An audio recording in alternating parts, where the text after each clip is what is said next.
for the longest time, I felt really in place doing what I was doing, which was climbing up the corporate ladder. It was something that I had always wanted, and that's what my dad did. So he kind of modeled that for me, and I was able to have a pretty blessed childhood and life. So that's what I wanted for my family, to be a provider for them.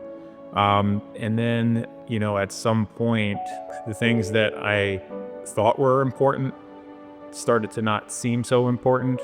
The positions that I had and the opportunities I had, and even the money I had, it didn't seem to be very fulfilling anymore. And I had talked to my wife about it, and I knew she knew it in me.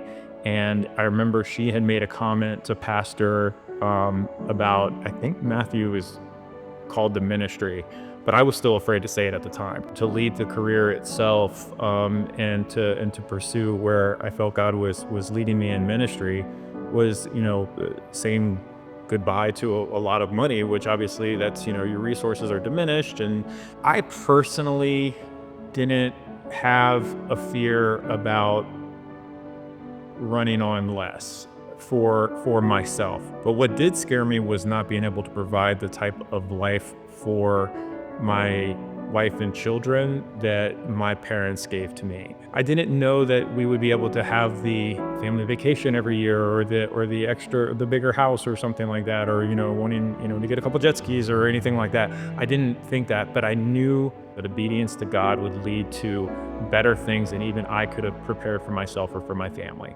I don't know what God has planned for me and my family tomorrow and for the future. And some of those moments could be hard, or they could be without some fun things, and could come with some sort of difficulty. But I know whatever it is, if we follow and trust in Him, will be better than the plan that I had before. It's always led to more abundance than I could have imagined. I like the phrase sometimes where it's the math doesn't math when it comes to finances or when it comes to time. It does not feel like, even saying goodbye to basically half of the salary that I was making before, that my family was negatively impacted at all, because God found a way to fill in things that we didn't think were possible.